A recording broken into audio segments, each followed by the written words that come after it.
AP ముఖ్యమంత్రి చంద్రబాబుపై మాజీ సీఎం జగన్ మరోసారి తీవ్ర వ్యాఖ్యలు చేశారు. గతంలో ఎన్నడూ లేని విధంగా దాడులు సంస్కృతిని చంద్రబాబు ప్రోత్సహిస్తున్నారని మండిపడ్డారు. టీడీపీ శ్రేణులు దాడులను వెంటనే ఆపకపోతే రానున్న రోజుల్లో టీడీపీ వాళ్లకు కూడా అదే గతి పడుతుందని మరోసారి వార్నింగ్ ఇచ్చారు. టీడీపీ శ్రేణుల దాడిలో గాయపడి కడప రిమ్స్ ఆసుపత్రిలో చికిత్స పొందుతున్న పార్టీ కార్యకర్తను జగన్ పరామర్శించారు. వైసీపీకి ఓటు వేశారనే ఉద్దేశంతో 20 ఏళ్ల పిల్లాడిని దారుణంగా కుట్టారని జగన్ అన్నారు. ఇలాంటి దాడులు గతంలో ఎప్పుడూ జరగలేదని, రాష్ట్రంలో చంద్రబాబు ఒక భయానక వాతావరణాన్ని సృష్టిస్తున్నారని మండిపడ్డారు. శిశుపాలుడి పాపాల మాదిరి చంద్రబాబు పాపాలు రోజురోజుకు పెరిగిపోతున్నాయని, అధికారం మారిన రోజున ఆ పాపాలు తనకు కూడా చుట్టుకుంటాయనే విషయాన్ని చంద్రబాబు గుర్తించాలని చెప్పారు. ఇక్కడ హాస్పిటల్లో ఒక యంగ్స్టర్ బహుశా 20-25 ఏళ్ళు ఉంటాయేమో తన పిల్లాడికి. ఆ 20 ఏళ్ల పిల్లాడిని ఎందుకు నిర్దాక్షిణ్యంగా కొట్టారో కూడా తెలియదు. కేవలం ఎన్నికల్లో వైఎస్ఆర్ కాంగ్రెస్ పార్టీకి తరఫున తాను ఓటు వేశాడని, వైఎస్ఆర్ కాంగ్రెస్ పార్టీకి సంబంధించిన కుటుంబానికి చెందిన వ్యక్తిని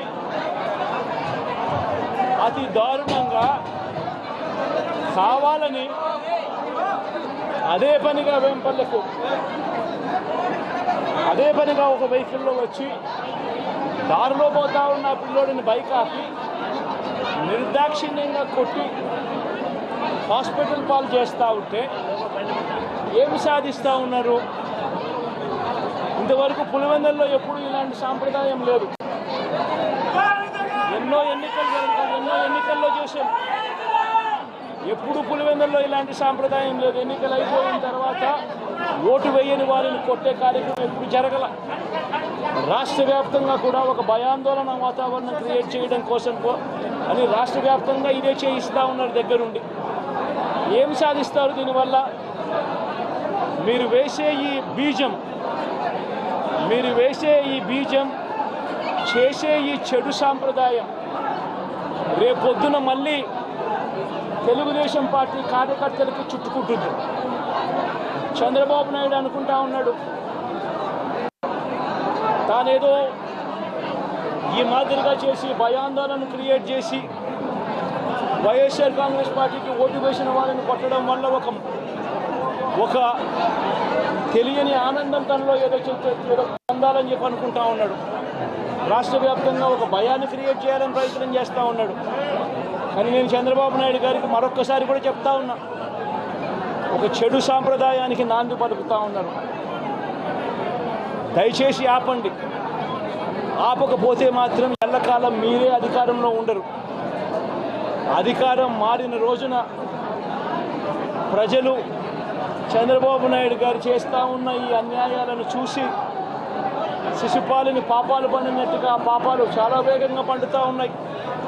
అధికారం మారిన రోజున తాను చేస్తూ ఉన్న ఈ చెడు సాంప్రదాయం తనకే చుట్టుకుంటుంది.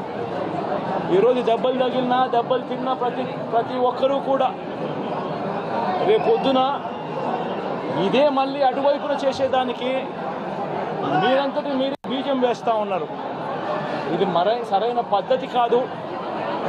నాయకులుగా ఉన్న మనలాంటి వాళ్ళని ఇలాంటివి ప్రోత్సహించాల్సిన పని ఎప్పుడు రాకూడదు, జరగకూడదు. దయచేసి చంద్రబాబు నాయుడు గారికి ఇప్పటికైనా చెప్తా ఉన్నాను, చంద్రబాబు నాయుడు గారిని హెచ్చరిస్తూ ఉన్నాను, మరొకసారి మళ్ళీ హెచ్చరిస్తూ ఉన్నాను. ఇది కరెక్ట్ సాంప్రదాయం కాదు, దయచేసి దీన్ని ఆపమని చెప్పి.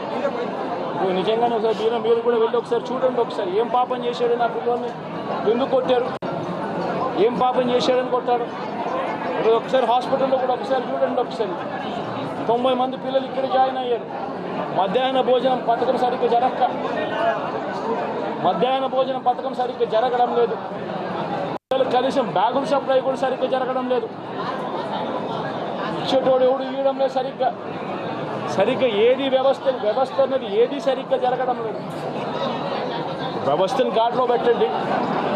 మీరు ప్రజలు మిమ్మల్ని ఏదైతే ఓటు వేశారో ఒక కారణం చేత మీరు ప్రజలు 10% మంది ఓట్లు, మాకు రావాల్సిన 10% మంది ఓట్లు మీకు వైపు డ్రిఫ్ట్ అయ్యాయి అని అంటే కేవలం మీరు చేసిన మోసపూరిత వాగ్దానాల వల్ల డ్రిఫ్ట్ అయ్యాయి. ప్రజలు మీ దగ్గర నుంచి ఎక్స్పెక్ట్ చేస్తూ ఉన్నారు. రైతులు అల్లాడిపోతూ ఉన్నారు, రైతు భరోసా అందక. పిల్లలు అల్లాడిపోతూ ఉన్నారు, పిల్లలు బడులు స్టార్ట్ అయ్యాయి, కానీ తల్లులకు అమ్మఒడి కార్యక్రమం ద్వారా వస్తూ ఉన్నది రావడం లేదు. తల్లులు ఎదురుగా ఆశగా ఎదురు చూస్తూ ఉన్నారు, వాళ్ళని చూసుకోండి. అక్క చెల్లెమ్మనికి ఇస్తామన్నారు నెల నెల 1,500 రూపాయలు, అది ఇచ్చే కార్యక్రమం చూసుకోండి. ఇంటింటికి ఉద్యోగం అన్నారు, ఉద్యోగం ఇవ్వకపోతే 3,000 రూపాయలు ప్రతి ఇంటికి నిరుద్యోగ వృత్తి అన్నారు. ఆ పిల్లలందరూ ఎదురు చూస్తూ ఉన్నారు, మీరు ఎప్పుడెప్పుడు ఇస్తారు 3,000 రూపాయలు నిరుద్యోగ వృత్తి అని.